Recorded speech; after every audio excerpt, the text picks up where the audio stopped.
নমস্কার বন্ধুরা, good morning. রুদ্র blog simple housewife চ্যানেলে তোমাদের স্বাগত।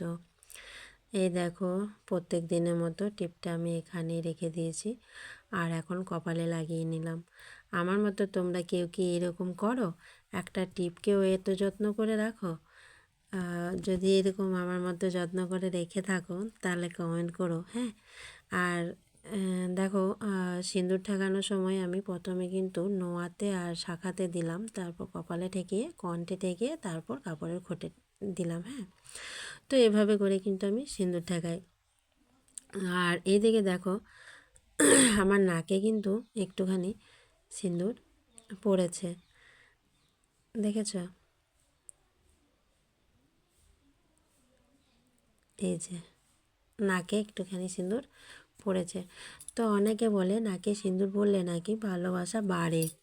জানি না কতটা ভালোবাসা বাড়বে, একে তো বাইরে থেকে থেকে দিন পার হচ্ছে, তারপর আবার ভালোবাসা বাড়বে, জানি না গো।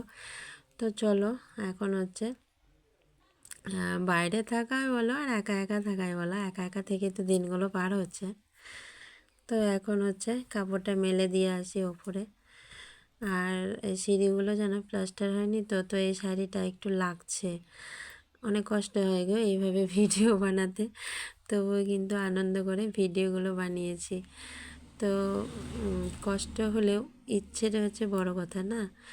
তো ইচ্ছে থাকলে সবই হয়। তো জানি না কতদিন এখানে টিকে থাকতে পারবো।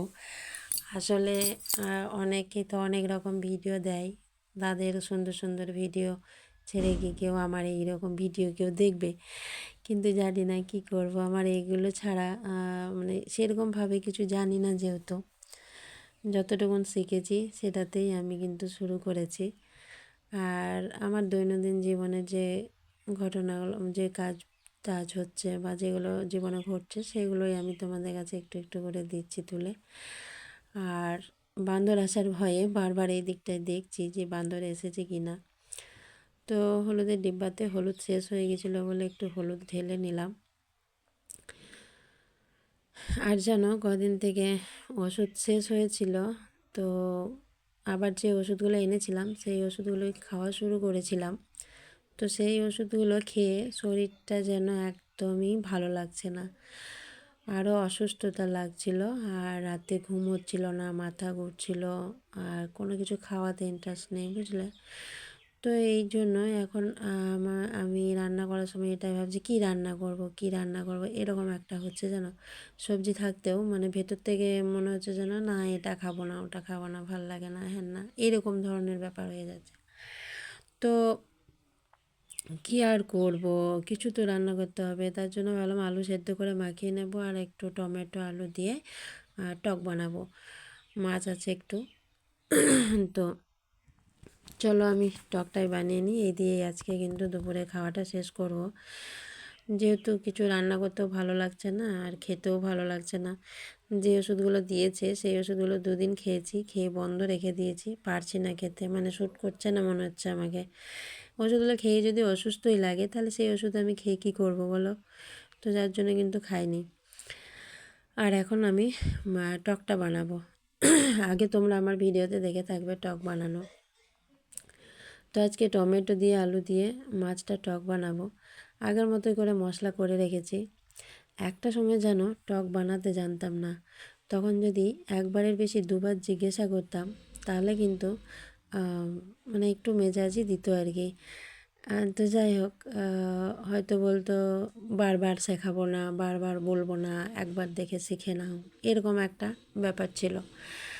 তো যাই হোক, এরকম করতে করতে মানে মোটামুটি ফার্স্ট দিন যেভাবে করেছিলাম, যে ভাবছিলাম তেলের ওপরে কী দেবো, টমেটোগুলো বেগুন দিয়ে দিলে ধরো তেলটা টেনে যায় জানো, আর ওরা বেগুন আলু টমেটো এইসব দিত।